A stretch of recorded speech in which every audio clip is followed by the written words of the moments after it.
Vector के sheet के doubts ले लो बेटा।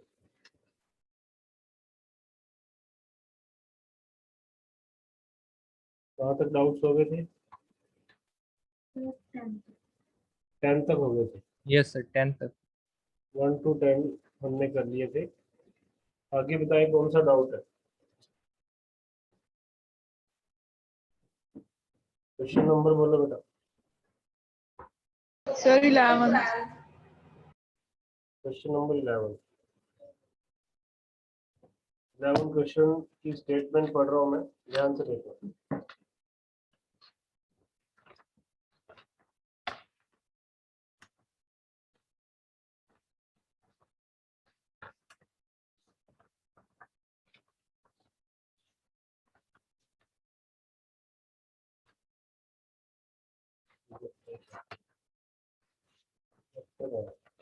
Good afternoon sir. Good afternoon sir. बेटा स्टेटमेंट बोलो 11 की क्या स्टेटमेंट?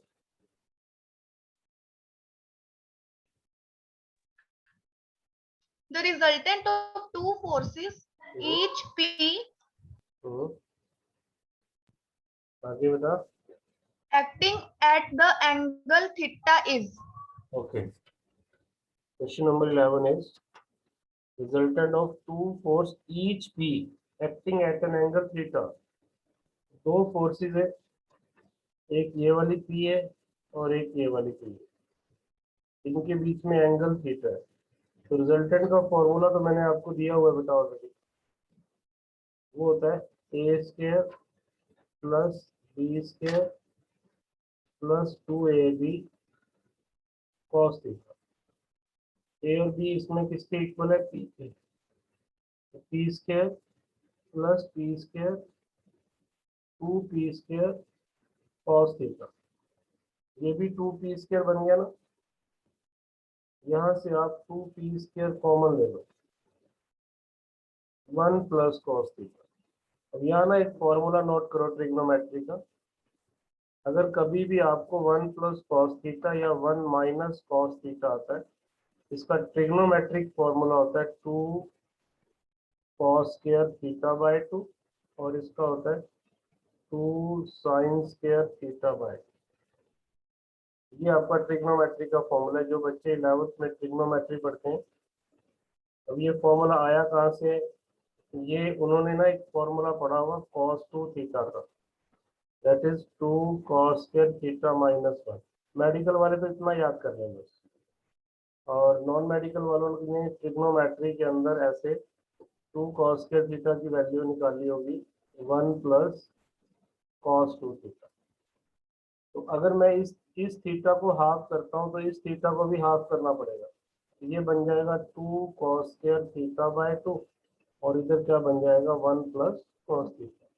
तो जहां भी आपको आगे, चाहे आप मेडिकल साइड से या नॉन मेडिकल साइड से, 1 प्लस cos थीटा मिले, उसकी जगह पे आप क्या लिख देंगे?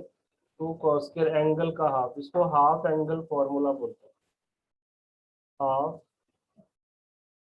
Angle common. इसमें दूसरी तरफ का एंगल हाफ हो जाता है। सिमिलरली अगर 1 माइनस कॉस थीटा है तो 2 साइन स्क्वायर थीटा बाय 2। ये नहीं पता था इसलिए आपका ये क्वेश्चन सॉल्व नहीं हुआ। अब आप देखो, ये 2p स्क्वायर है और ये कितना बन जाएगा? 2 कॉस स्क्वायर थीटा बाय 2।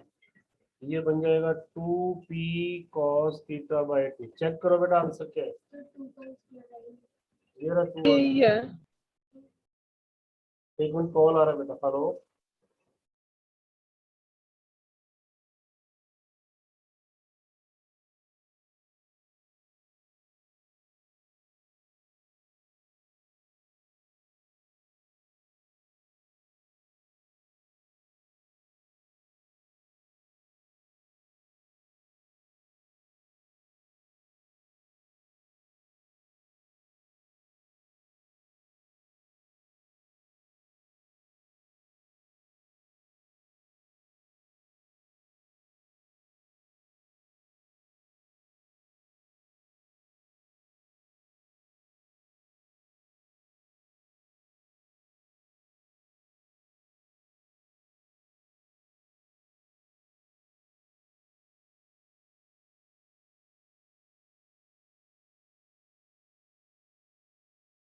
बोलो। Question number next. ये समझ में आ गया था सबको? Yes, sir. Yes, sir. अगला डाउट बोलो। Yes. 12th. Question number 12।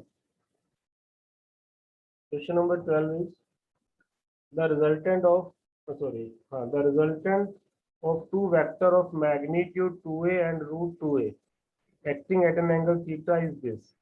Then the theta की वैल्यू निकालनी है। तो आपको दोनों वेक्टर दे दिए, ए भी दे दिया, ए की वैल्यू इसने दे दी 2a मैग्नीट्यूड, ए का मैग्नीट्यूड कितना दे दिया 2a, और बी वेक्टर का मैग्नीट्यूड इसने कितना दे दिया रूट 2a, और दोनों के बीच में एंगल निकालना है। रिजल्टेंट का भी मैग्नीट्यूड उसने दे दिया, और सब कुछ हमें दे दिया बेटा उसने रूट 10a। तो हम जानते हैं कि रिजल्टेंट का square A square plus B square plus 2ab cos theta होता है ना, ये अंडर रूट खत्म करते हैं। अब रिजल्टेंट का स्क्वायर करेंगे तो ये कितना बनेगा 10a स्क्वायर, ए की वैल्यू पुट कर दो स्क्वायरिंग में तो ये बन जाएगा 4a। 4a, इसका स्क्वायर करेंगे तो ये 2a, 2a square.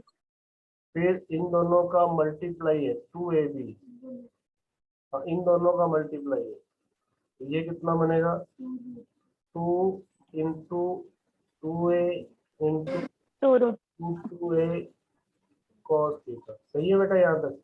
yes sir, तो 10a Yes, sir.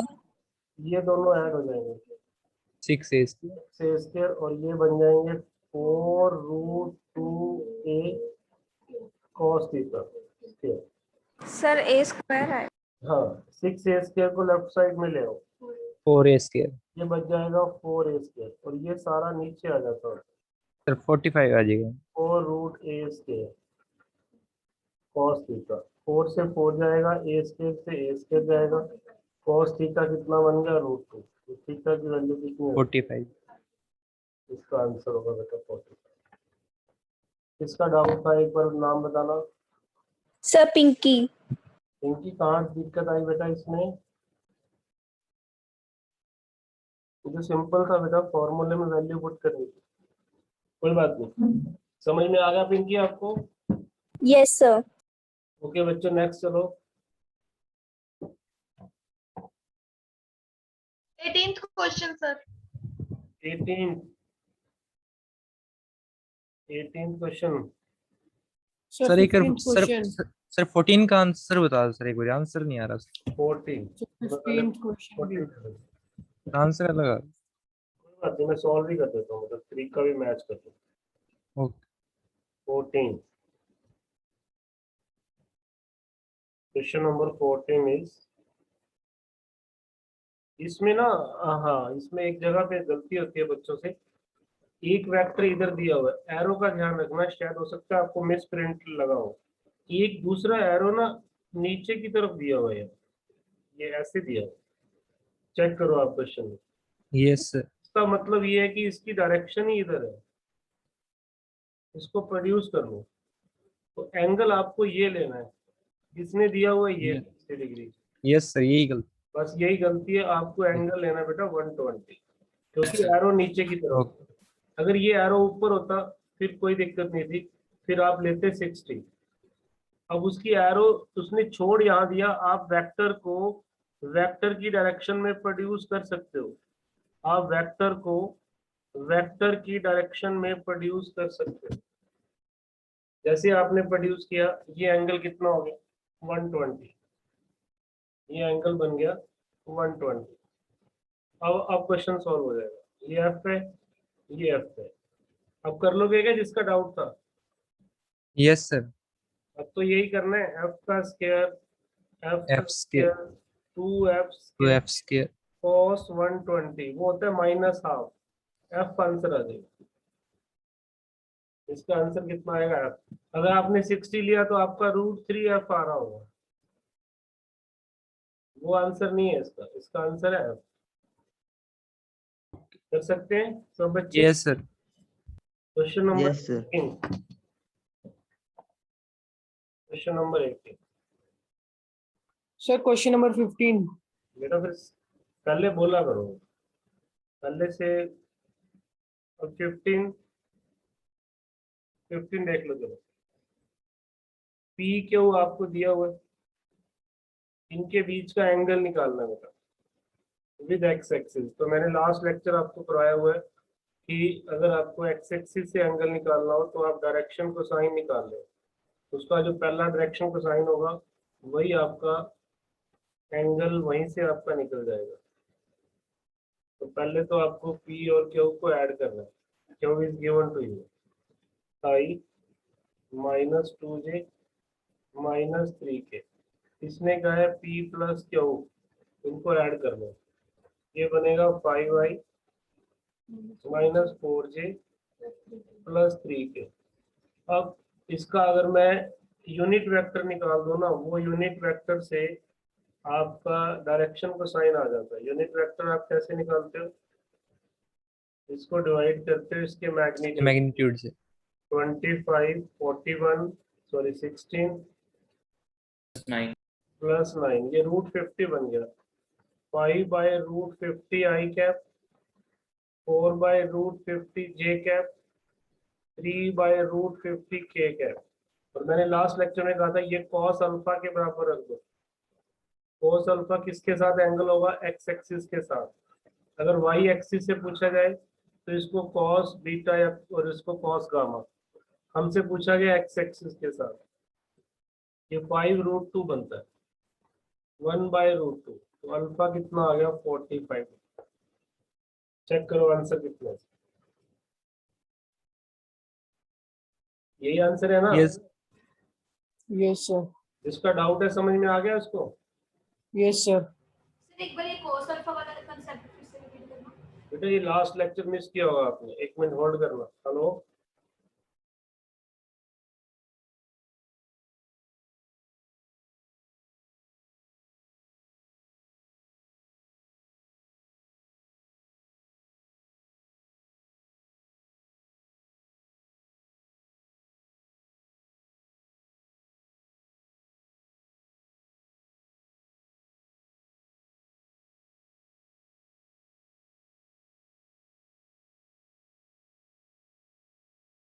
हाँ बेटा, ये ना जो लास्ट लेक्चर आपने किसी ने मिस किया हुआ, जो आप मुझसे पूछे कॉस अल्फा कैसे है, मैंने डायरेक्शन को साइन बताए थे। आप थ्योरी चेक करना लास्ट वीडियो में। उसमें आप क्या करो, कोई भी वेक्टर है उसका आप यूनिट वेक्टर निकाल दो, फिर जो आएगा ना उसको आप कॉस अल्फा आई कैप, कॉस बीटा जे कैप और कॉस गामा के कैप से कंपेयर कर दो।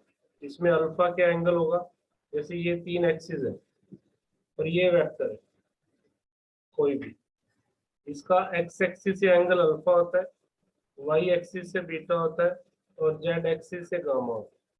तो आपसे पूछा गया था कि P प्लस क्यू ने एक्स एक्सिस से क्या एंगल बनाया। मैंने पहले P प्लस क्यू करके उसका यूनिट वेक्टर निकाल दिया, फिर जो आई के साथ था वो मेरा कॉस अल्फा था, और वो सॉल्व करने के बाद आ गया √2। तो अल्फा की वैल्यू कितनी आ गई 45। Okay sir.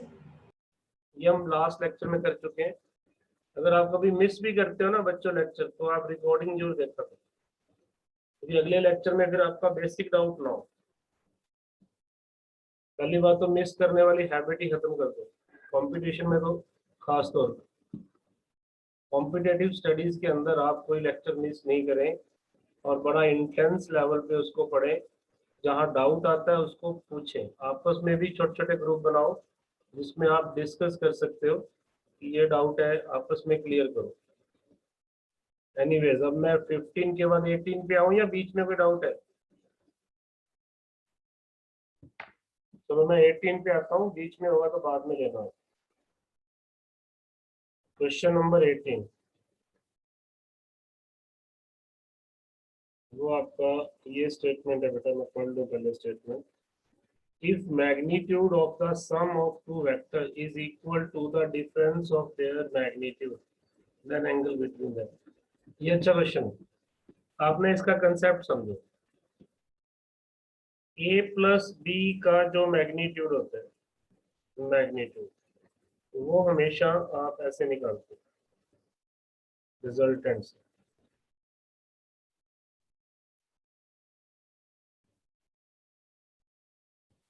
2ab cos theta. जैसे ये देखो, ये वेक्टर ए है और ये वेक्टर क्या है, बी।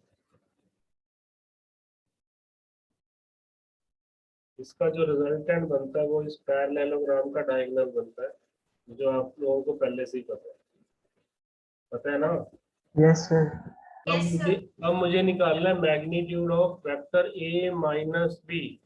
मतलब बी वेक्टर को नेगेटिव करना है। नेगेटिव करने के लिए आप क्या करो, उसकी डायरेक्शन को चेंज कर दो।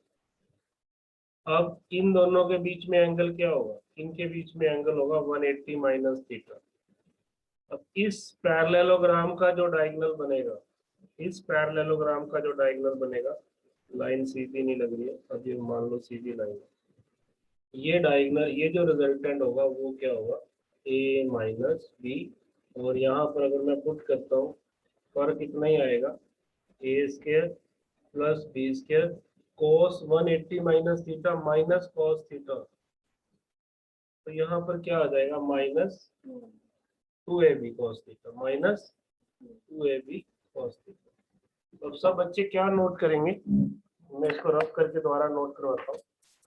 सब बच्चे एक चीज अपने माइंड में डाल लें कि a प्लस बी का जो मैग्नीट्यूड होगा,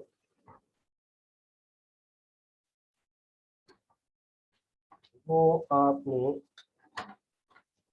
आपको पता है, वो you people already know, A square B square 2ab cos theta. और a माइनस बी का जो मैग्नीट्यूड होगा, अगर इसी को थीटा लेके चलना है तो बस बीच में माइनस का साइन आ जाएगा।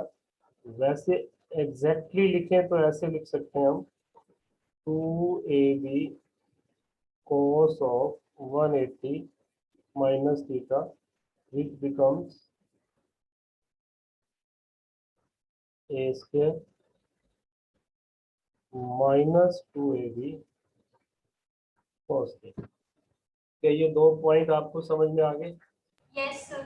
Yes, sir. तो आपके क्वेश्चन में, क्वेश्चन नंबर 18 में वो कह रहा है कि इन दोनों का मैग्नीट्यूड इक्वल है, इन दोनों का मैग्नीट्यूड इक्वल है। अगर मैग्नीट्यूड इक्वल है तो फिर तो इन दोनों का स्केयर भी इक्वल ही होगा, तो अंडर रूट खत्म हो जाता है।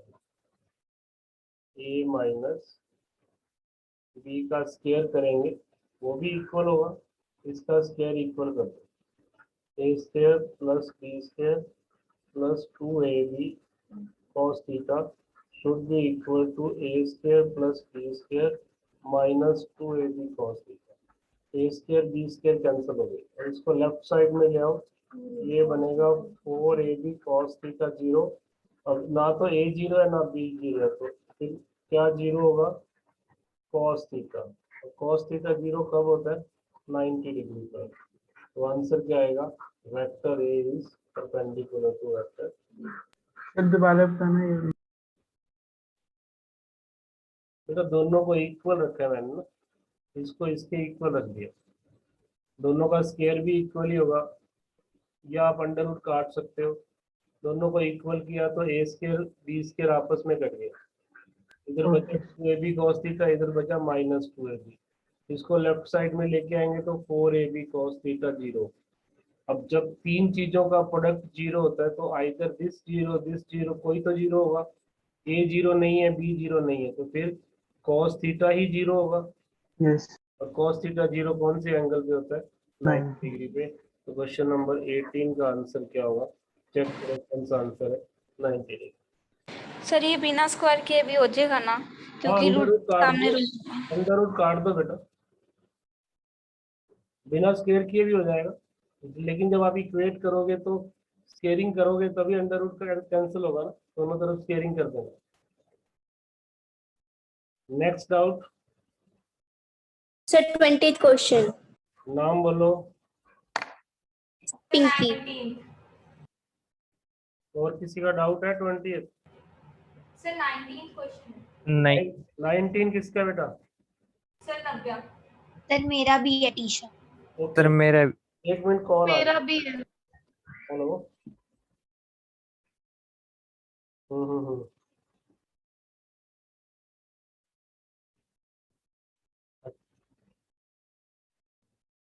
चलो ठीक है, 1 मिनट।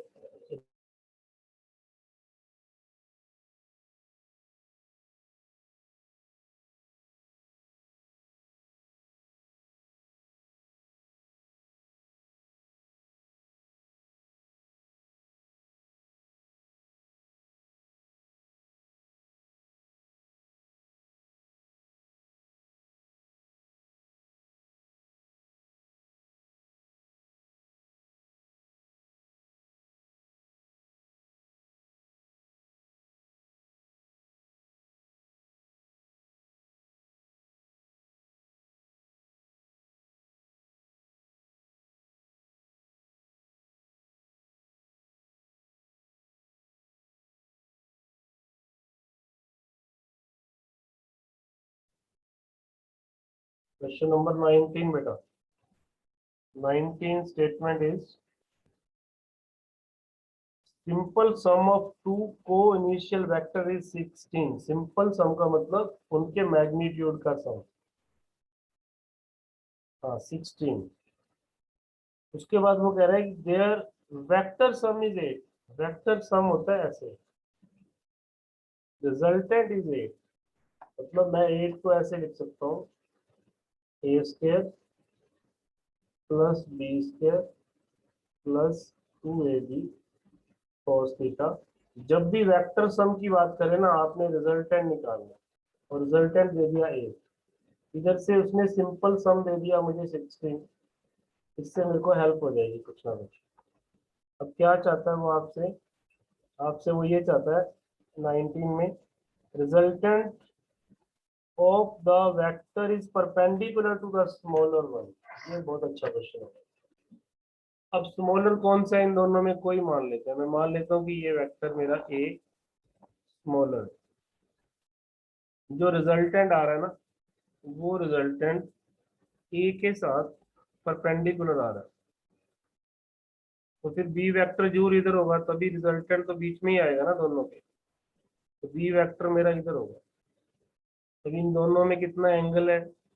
ये तो पता है कि 90 से तो बड़ा ही है, मान लो थीटा। अब पैरेललोग्राम ये बन जाएगा, और ये वाला एंगल कितना है? 90।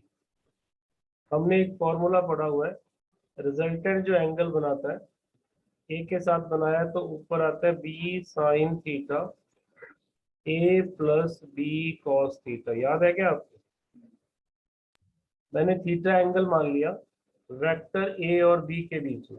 मैं दोबारा से डायग्राम बना रहा हूँ ताकि आपको क्लियर हो जाए। इनके बीच में एंगल तो मैंने मान लिया थीटा। ए मेरा स्मॉलर है तो बी को जरा बड़ा कर देता हूँ, ये बी हो। लेकिन जो इनका रिजल्टेंट है, दोनों का जो रिजल्टेंट बनेगा वो ए के साथ, वैसे तो हमने अल्फा लिया हुआ है अपने आर्टिकल में, इसने बोल दिया 90। अगर आपको अपना आर्टिकल याद होगा तो वहां आपने ये फॉर्मूला भी पढ़ा हुआ है। यस या नो करो। Yes, Yes, sir. sir. Yes sir. अब यहाँ दे दिया अल्फा 90, तो टेंजेंट 90 बेटा इन्फिनिटी होता है। इन्फिनिटी का मतलब समथिंग बाय जीरो। इसका मतलब डिनोमिनेटर को जीरो कर दें। ए प्लस बी कॉस थीटा मेरे पास जीरो हो गया। यहाँ से कॉस थीटा की वैल्यू कितनी आ गई? Minus A by B. इस स्टेप पे बताओ किसी को डाउट है? अगर मैं यहाँ 90 पुट करता हूँ, देखो 90 पुट करता हूँ, टेंजेंट 90 इन्फिनिटी होता है।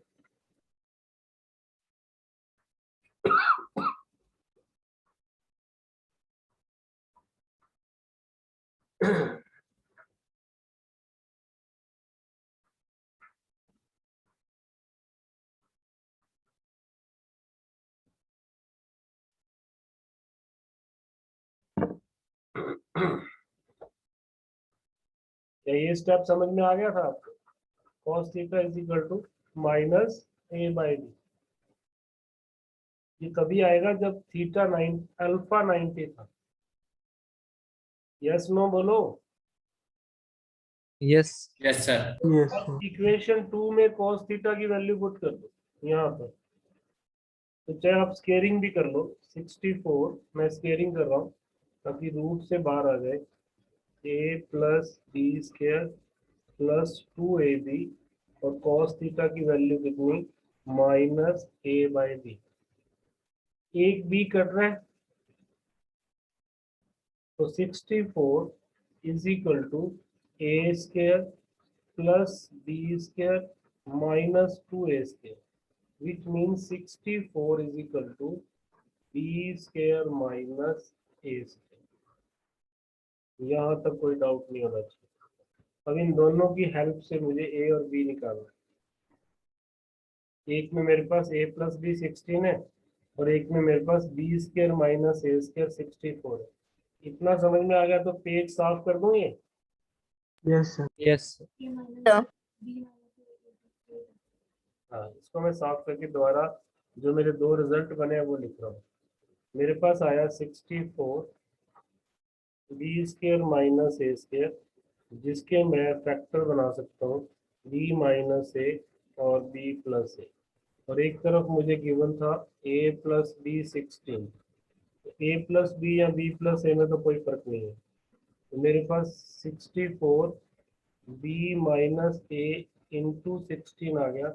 यहाँ से b माइनस ए की वैल्यू कितनी आ गई 4, तो यहाँ पर ले आओ b माइनस ए की वैल्यू 4, दोनों को ऐड किया तो मेरे पास 2b 20 आ गया, b कितना होगा 10, b की वैल्यू किसी में पुट कर दो, a कितना आ जाएगा 6।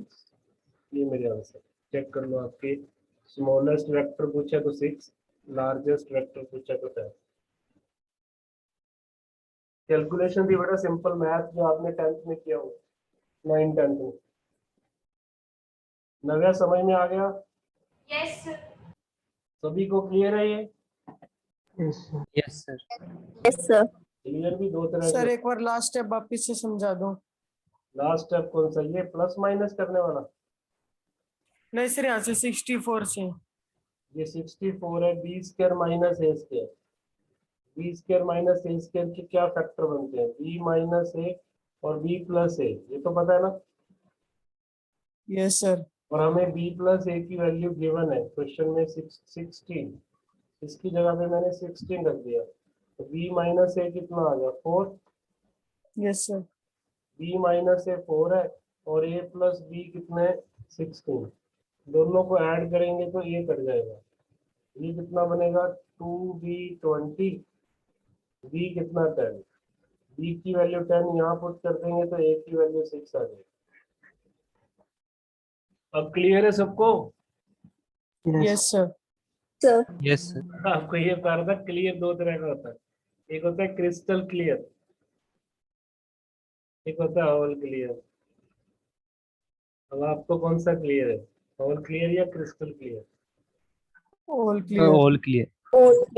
All clear, clear, all clear का मतलब है सब कुछ साफ है सर, कुछ नहीं समझ में आया। क्लियर। क्रिस्टल क्लियर का मतलब है क्रिस्टल क्लियर। क्रिस्टल क्लियर समझ में आ गई। Sir crystal clear. अब क्रिस्टल क्लियर है, ऑल क्लियर नहीं बोलना। ऑल क्लियर तब बोलना जब समझ ना आए। नेक्स्ट चलो जी, क्वेश्चन नंबर 20 बोला हुआ, 20th क्वेश्चन कुछ ये रहा। अच्छा समय लंबा सम लग रहा है मुझे।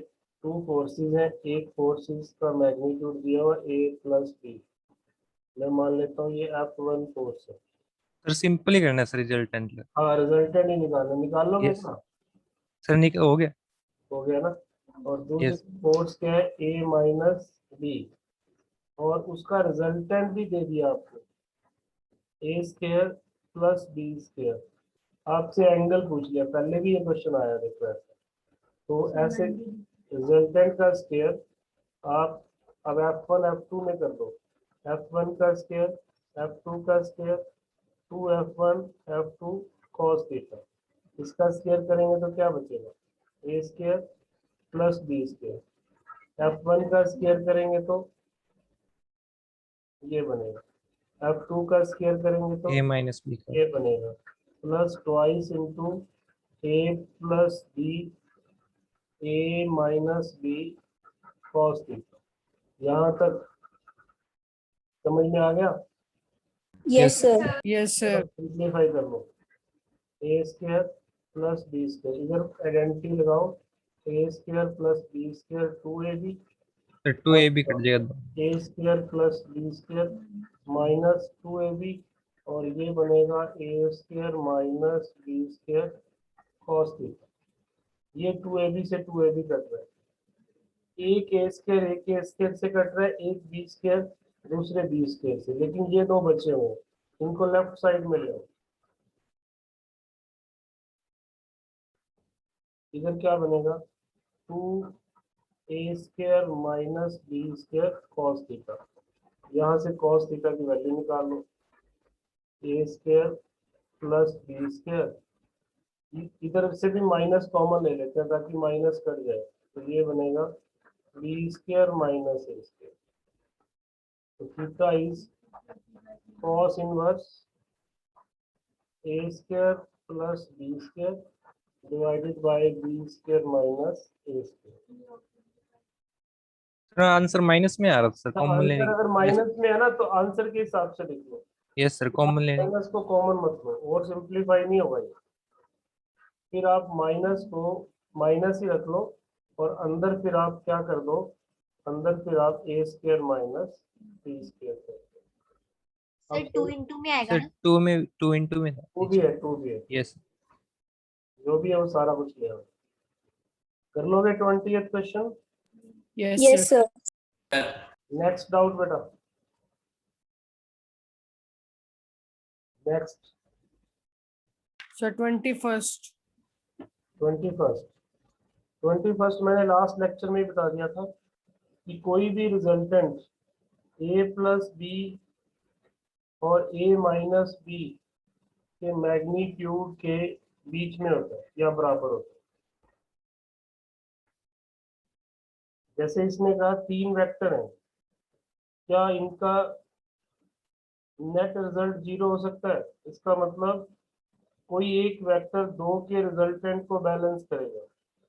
आप कोई 2 ले लो, उनका सम करके देखो 60 और डिफरेंस करके देखो 20, तो क्या 10 इनके बीच में आ रहा है? नहीं आ रहा, तो पहला ऑप्शन रॉन्ग हो गया। दूसरे ऑप्शन को देखो, 10 10 20, कोई 2 लेके सम करके देखो 30 और इनका डिफरेंस 10, तो 10 इसके बीच में आ रहा है, यस, क्योंकि Yes, इक्वल, तो मेरा ये आंसर होगा। तीसरा भी रॉन्ग आएगा, आप चेक करके देखो 10, ये क्वेश्चन मैं करवा चुका हूँ ऐसा आपको लास्ट लेक्चर में। आप इन दोनों का सम देखो 40 और 0, क्या 10 इसके बीच में आ रहा है? Yes yes sir. तो इसने नोट पूछा होगा फिर, सर, पहले वाला हो जाएगा सर। हाँ नोट पूछा, बाकी तीनों सही हैं, तो नोट पूछा तो फिर ये वाला होगा, ये मेरा आंसर है। ये हम लास्ट टाइम कर चुके हैं किसी ना किसी क्लास में, आप चेक किया करो पिछले वीडियो सारे, इसलिए आपको वीडियो सेंड करता हूँ कि आप लोग एक बार जाके घर पे दोबारा देख लो। नेक्स्ट चलो 21 के बाद, Sir 22. 23. 23. 23 या 2, Sir 22. इसका नाम बोलो। Navya. नव्या, Yes sir. नव्या 22 ये कहता है if vector a and b makes an angle alpha with a and beta with b, if the resultant, देखो ये कोई 2 वेक्टर है, ये है वेक्टर ए और ये है वेक्टर बी, ये इसका रिजल्टेंट, ये एंगल उसने कहा अल्फा, ये एंगल बीटा। अगर एंगल जिसका एंगल छोटा होगा ना, रिजल्टेंट हमेशा बड़े वेक्टर के नजदीक होगा, याद रखना ये। अगर वेक्टर ए वेक्टर बी से बड़ा होगा तो उसका एंगल छोटा मिलेगा। कोई भी पैरेललोग्राम लो के अंदर जब आप रिजल्टेंट बनाते हो ना पैरेललोग्राम का, तो मान लो मैं एक वेक्टर बड़ा लेता हूँ, आपको वैसे ही नजर आ जाएगा, तो मैंने ए को बहुत बड़ा ले लिया, बी को छोटा ले लिया, इसका जो रिजल्टेंट आएगा वो ये होगा। अब आप ही बताओ कि एंगल कौन सा बड़ा है, ये वाला या ये वाला? नीचे वाला। मतलब नीचे वाला। जो वेक्टर ये बड़ा है एक के ना, साथ ऊपर वाला। वाला। जो वेक्टर बड़ा है उसका एंगल रिजल्टेंट से छोटा बनेगा, बस इतना ध्यान रखो। जो वेक्टर बड़ा है उसका एंगल रिजल्टेंट वाले वेक्टर से छोटा बनेगा। अब हो जाएगा नवे। सर पैरेललोग्राम लो भी यही होता है। यही होता है बेटा पैरेललोग्राम लो। पैरेललोग्राम लो ये कहता है कि अगर दो वेक्टर आपस में किसी एंगल पे हैं तो उनका जो डायगोनल होता है ये वाला, वो इन दोनों का रिजल्टेंट होता है। उसी पे ये फॉर्मूला बनाया गया, a square plus B square. Don't worry, आपके मंडे से वेक्टर शुरू होने वाला है थ्योरी में, वहां हम ये सारे फॉर्मूले ड्राइव करेंगे अच्छे से पूरी स्टेटमेंट के साथ। जिन बच्चों का वेक्टर थोड़ा सा भी वीक होगा वो थ्योरी लेक्चर में बहुत आसान हो जाएगा। और वैसे भी अब थ्योरी लेक्चर आप एंजॉय करने वाले हो क्योंकि आपने वेक्टर एक बार पढ़ लिया। वहाँ जो चीज़ें आपको मिलने वाली है वो आपके लिए बेसिक्स भी होंगी, तो आप ज़्यादा फोकस किस पे करेंगे, जो आपकी बुक में एक्सरसाइज दी होगी उसके क्वेश्चंस पे ज़्यादा फोकस करोगे। थ्योरी तो आप नोट करोगे, नोट्स बनाओगे, लेकिन वो सब कुछ आपको मोस्टली आता होगा। 70% अब आपको थ्योरी आती है उस चैप्टर की जो मुझे थ्योरी वाले बैच में स्टार्ट करना है, तो आपके लिए आसान होने वाला है कंपटीशन वाला। Anyways next 23 is the resultant of two forces at right angle is 5 Newton. दो फोर्सेस राइट एंगल पे, एक ए ले लो एक बी ले लो, इनका रिजल्टेंट मुझे दे दिया 5। तो 5 तो मैं कैसे लिखूंगा, a square plus B square 2ab cos 90 zero होता है, तो इसका स्क्वायर कर दो, मेरे पास एक इक्वेशन आ जाएगी पहली लाइन से। फिर वो ये कह रहा है when the angle between them is 120 degree, अगर इन दोनों के बीच का एंगल चेंज कर दें 120 कर दें तब रिजल्टेंट चेंज हो रहा है। कितना हो रहा है रिजल्टेंट अब रिजल्टेंट 5 से चेंज होकर कहाँ गया क्वेश्चन, 25 है तो सर 23 कर। यस सर 25 करवा रहे हो आप। 25 डाउट है क्या किसी का, ये करवा देता हूँ मैं। किसी का 25 डाउट तो नहीं है, मैं इसको बाद में ले लेता हूँ। या हो गया 25, चलो जिसका भी है एक बार देख लो, 25 देख लो फिर 23 को आ देता हूँ। 25 में वो कह रहा है कि अब रिजल्टेंट रह गया √13, तो मैं यहाँ लिखूंगा √13 a square plus B square plus 2ab cos 120 होता है माइनस हाफ, स्क्वेयरिंग कर दो 13 a square plus B square minus ab। ये मेरी इक्वेशन नंबर 2 बन गई। अब उसने पूछा कि ए और बी की वैल्यू बताओ, तो फर्स्ट इक्वेशन को सेकंड में यूज कर लो, ये बनेगा 13, इसकी जगह पे क्या लिख दो 25 माइनस ए बी, तो ए बी की वैल्यू आ गई 12 और ए स्क्वायर प्लस बी स्क्वायर की 25 है। तो अब आपको ए और बी निकालना है, आप चाहे तो यहाँ से ए की वैल्यू 12/b इसमें पुट कर दो, इसमें पुट करोगे तो ये बनेगा 25 ए स्क्वायर 1, ए की वैल्यू पुट करनी है ना, इसको बी लिख लो, बी स्क्वायर 144/b स्क्वायर। अब बी स्क्वायर को एलसीएम लेंगे तो 25 बी स्क्वायर बी की 4 प्लस 144। आप बी स्क्वायर को ना जेड मान लो ताकि क्वाड्रेटिक बन जाए जेड में, 25 Z Z square plus 14 Z square minus 25 Z minus 144। यहाँ से जेड की वैल्यू निकाल दो। अब ये कैलकुलेशन बहुत लंबी होगी, हमें इतनी लंबी करने की जरूरत नहीं, जिसका रीजन बताता हूँ। आपको ऑप्शन दिया है ना, आपके पास एक तो ये वाली चीज बन गई थी, एक आपके पास ए बी कितना बन गया था, ए बी 12। अब आपको ना बहुत सिंप्लीफाई में जाने की जरूरत नहीं है, मल्टीपल चॉइस में यही फायदा है। अपने ऑप्शन चेक करो, दोनों को सेटिस्फाई करने चाहिए। पहला ऑप्शन है √12 √13, क्या √12 और √13 मिलके 12 बनते हैं, नहीं बनते। फिर आपका ऑप्शन है √20 √5, क्या √20 और √5 मिलके 12 बनते हैं? नहीं बनते। फिर तीसरा ऑप्शन है 3 और 4, यस 3 और 4 मिलके 12 बनते हैं। यही मेरा आंसर है। Answer is clear. तो इतनी कैलकुलेशन में जाने की जरूरत नहीं होती मल्टीपल चॉइस में। जब आपने कुछ इक्वेशन बना ली ना, फिर अपने ऑप्शंस को यूज कर सकते हो। इसको हम बोलते हैं यूजिंग ऑप्शंस, ताकि आपका टाइम भी बचे और आपका एग्जैक्ट आंसर भी आ जाए। क्या ये वाला समझ में आया, how to use options? Yes sir. Yes, sir. Clear? Yes, sir. कौन से वाला? All clear? क्या क्रिस्टल क्लियर? Crystal crystal. अब देखो 23 कहता है कि ये proton in a cyclotron changes its velocity from 30 to 40 in 20 seconds. What is the average acceleration? देखो ये प्रोटॉन और साइक्लोट्रॉन तो समझ में नहीं आएगा, इतना समझ में आएगा कि वेलोसिटी चेंज हो रही है। वेलोसिटी एक वेक्टर है। पहले वेलोसिटी कितनी है? पहले हमारे पास वेलोसिटी दी हुई है उसने इस क्वेश्चन के अंदर 30 से 30। तो v1 को आप ले लो 30, फिर आप v2 को ले लो 20 ना, या 40?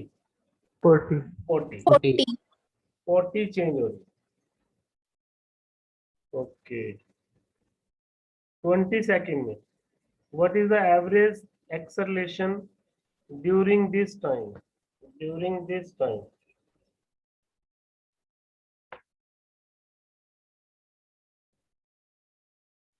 30 नॉर्थ से 40 ईस्ट, ये भी ध्यान रखो। 30 नॉर्थ से 40 ईस्ट, इसका मतलब पहला वेक्टर नॉर्थ की तरफ था।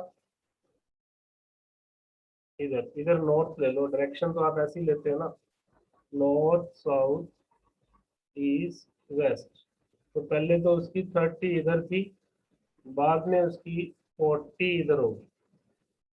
बेटा जब भी आपको चेंज इन वेलोसिटी निकालना हो वेक्टर में, तो आप क्या करते हो? वेक्टर में उनको माइनस कर देते हो, यस ठीक है ना? वैसे तो फाइनल माइनस इनिशियल करते हो। क्या करते हो? Final minus initial. अब इसका मैग्नीट्यूड निकालने का फॉर्मूला मैंने अभी बताया था, a माइनस बी करना हो तो उसका फॉर्मूला बनेगा v2 का स्क्वायर v1 का square minus v2 v1 cos theta. लिखा था ना हमने आते ही a minus B. Yes sir Yes, sir. किसको रिप्रेजेंट कर रहा है? चेंज इन वेलोसिटी को। अब नॉर्थ और ईस्ट में एंगल कितना होता है? 90।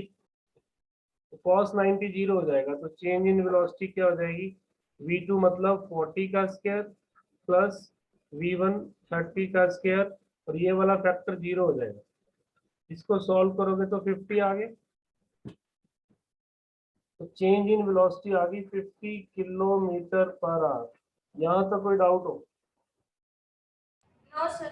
No, sir. टाइम से डिवाइड कर दो, एक्सेलरेशन क्या होती है? एक्सेलरेशन होता है change in velocity by time. अब ये देख लेना यूनिट क्या रखना है, किलोमीटर पर सेकंड में है ना? अच्छा ऊपर भी किलोमीटर पर सेकंड ही है, सॉरी मैंने आर लिख लिया, ये मेरा किलोमीटर पर सेकंड में आ रहा है। तो 50 को 20 से डिवाइड कर दो, तो ये मेरे पास क्या बन जाएगा? 2.5। अब 2.5 तो सारे आंसर है, तो कौन से वाला आंसर मेरा सही है? इसका मतलब डायरेक्शन देखनी पड़ेगी। 2.5 तो चारों ऑप्शन में, मैग्नीट्यूड तो चारों के पास यही है। अब डायरेक्शन कैसे देखनी है, ध्यान से समझना सब बच्चे। पहले किधर जा रहा था? नॉर्थ। उसके बाद वो किधर गया? ईस्ट। मुझे क्या निकालना है? v2 minus v1। ईस्ट उसकी फाइनल वेलोसिटी v2 और नॉर्थ में उसकी इनिशियल वेलोसिटी थी v1। आप बताओ कौन सा वेक्टर नेगेटिव हो रहा है, v2 या v1? V1. तो नेगेटिव कैसे करते हैं? वेक्टर की डायरेक्शन को चेंज करके। अगर मैं इस वेक्टर को इधर बनाऊंगा ना तो ये वेक्टर मेरे पास क्या हो जाएगा, v1। अब इनका जो रिजल्टेंट होगा इन दोनों का, वही आपके पास एग्जैक्ट डायरेक्शन होगी। ये जो मैंने लिखा है, ये आपके पास किसकी डायरेक्शन होगी, चेंज इन वेलोसिटी की। South east. हाँ, वो डिग्री आपका निकालेंगे, इसका मतलब साउथ और ईस्ट के बीच में होगी, साउथ और ईस्ट के बीच में। अब कितने डिग्री होगी ये भी देख लेते हैं। इस एंगल को मैं थीटा मान लेता हूँ और इस ट्रायंगल को पूरा कर लो। ये इसका मैग्नीट्यूड कितना है, v1 का 30 और v2 का मैग्नीट्यूड कितना है, 40। तो कॉस थीटा या कॉस अल्फा जो मर्जी मान लो आप, वो आपके पास कितना आ गया, 3/4। तो बच्चों को याद होगा मैंने आपको कुछ एंगल सिखाए हुए, 37 डिग्री के एंगल वो होते हैं 3, 4, 5। इसका मतलब थीटा की वैल्यू यहाँ पर कितनी बन रही है, 37।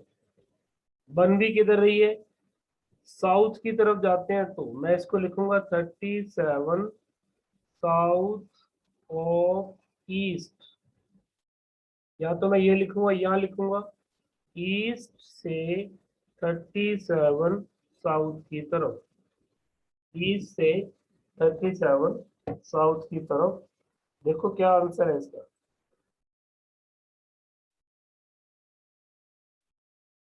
ईस्ट, इसका आंसर इसमें लिखा हुआ है, साउथ ऑफ ईस्ट होगा, लेकिन east of south, sir east to south है ऑप्शंस में। ईस्ट ऑफ साउथ तो ये एंगल बनेगा बेटा।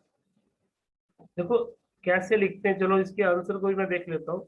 मान लो मुझे इसका एंगल लिखना हो, अगर तो मैं ये लिखता हूँ, ये वाली वैल्यू जो भी मैं निकालता हूँ, तो मैं ईस्ट से किसकी तरफ जा रहा हूँ, साउथ, तो मैं लिखूंगा साउथ ऑफ ईस्ट। हिंदी में तो उल्टा बोलते हैं, ईस्ट से साउथ की तरफ, इंग्लिश में लिखते हैं साउथ ऑफ ईस्ट। तो मैंने एक्चुअली ये एंगल निकालना था अभी, तो इसके आंसर से मुझे थोड़ा सा डाउट लग रहा है। एक बार मैं कैलकुलेशन देख लूँ।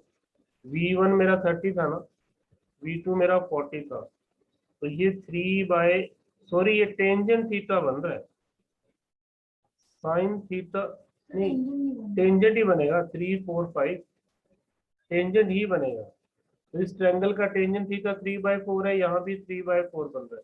तो इसका आंसर आएगा बेटा 37 degree south of east, south of east आएगा। ये सही कर लेना अपना, इसमें ईस्ट ऑफ साउथ लिखा हुआ है, हाँ सर इसमें ऑप्शन दिया हुआ है ये वाला। ये ऑप्शन में दिया हुआ है, ऑप्शन दिया नहीं हुआ नो बेटा, सर। ऑप्शन बना लो। अगर आपको ऑप्शन के हिसाब से चलना तो फिर ये एंगल लेना पड़ेगा, ये एंगल 53 बनेगा, क्योंकि ये 37 है। तो देखना 53 में आंसर है कोई, यस सर। Yes, sir. हाँ फिर सही है, ये मैंने करेक्ट करवाया भी हुआ है, ये इसने इसको लिखा हुआ है, हमने ये 37 निकाल लिया, तो ये एंगल 53 है। तो इसको मैं लिख सकता हूँ east of south, 53 east of south. इस स्टेप को एक बार फिर समझ लो, इसमें दिक्कत आती है बच्चों को हमेशा। देखिए पहले तो आपको रिलेटिव वेलोसिटी का कंसेप्ट समझ में आना चाहिए कि फाइनल वेलोसिटी इधर है, इनिशियल वेलोसिटी इधर है, और हमें निकालनी है चेंज इन वेलोसिटी, वो होती है फाइनल माइनस इनिशियल। तो आप किसको नेगेटिव करने वाले हो, इनिशियल वाले को। अब इन दोनों का जो रिजल्टेंट आएगा वही आपकी चेंज इन वेलोसिटी होगी, इसको हम बोलेंगे चेंज इन वेलोसिटी। अब अगर मैं ये एंगल निकालता हूँ या मैं ये निकालता हूँ, दोनों को लिखने का तरीका अलग होगा। अल्फा लिखता हूँ तो मैं लिखता हूँ अल्फा मेरा ईस्ट से साउथ की तरफ जा रहा है ना, ये ईस्ट है, ये साउथ है। आप जब एंगल बनाते हो तभी देख लो, आपने ईस्ट से बनाना शुरू किया और साउथ की तरफ जाके रुक गए, तो आप लिखोगे साउथ ऑफ ईस्ट, इस एंगल को आप लिखोगे साउथ ऑफ। अगर मैं ये एंगल बनाता हूँ बीटा, तो आप साउथ से शुरू हो रहे हो और ईस्ट की तरफ जा रहे हो, तो आप east of south. Of south, ऐसे आपको एंगल देखने पड़ते हैं। मैं कुछ एंगल बनाता हूँ, आप बताना कि ईस्ट ऑफ साउथ है या नॉर्थ ऑफ वेस्ट है या कुछ और है। कुछ भी मैं बना रहा हूँ, आप मुझे बताना कि इस एंगल को कैसे लिखेंगे। ये 20 डिग्री एंगल है, ये नॉर्थ है और ये ईस्ट है। बताओ sir east of East of north. 20 East of north. East of north. Okay, इस एंगल को क्या लिखेंगे? ये west South of south south of west. South of South of west. समझ में आ गया ना? आप इस एंगल को क्या लिखेंगे? South of east of East of south. south. East of East south. of south. East of south. East of. तो और कोई डाउट इसमें बेटा पेंडिंग पड़ा हो? No, sir. सारे हो गए ना?